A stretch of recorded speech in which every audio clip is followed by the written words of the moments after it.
So about 6 months ago, my roommate Kyle announced he was finally getting into plants. Now, Kyle is the kind of guy who once killed a fake cactus because he didn't want it to get dusty. So naturally, I applauded his commitment to personal growth, pun intended.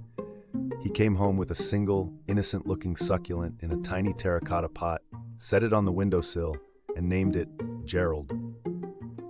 He swore up and down this was just a toe dip into the world of indoor gardening, nothing more. One plant, he said, just to see if I can keep it alive for a month.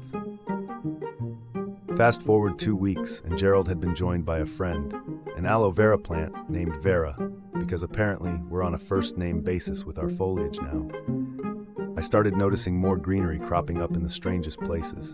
Herbs in the bathroom, spider plants hanging from curtain rods, a suspiciously leafy basil plant perched on the back of the toilet. Kyle claimed they were just little guys and that they barely counted. I countered that if they were multiplying any faster, we'd need to call a botanist or maybe a priest. By month 3, our apartment looked less like a dwelling and more like the set of a low-budget National Geographic documentary. I couldn't open the fridge without dodging a pothos vine, and the cat was starting to look nervous. Kyle, meanwhile, had become a full-blown plant dad, giving daily pep talks to his green babies and posting inspirational photos on Instagram with captions like, "Leave your worries behind."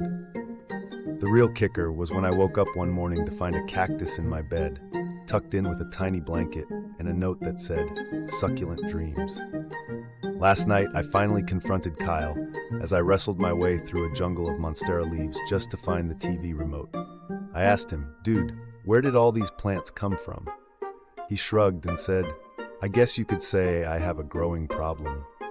And honestly, I didn't know whether to laugh or to start charging Gerald and his friends rent.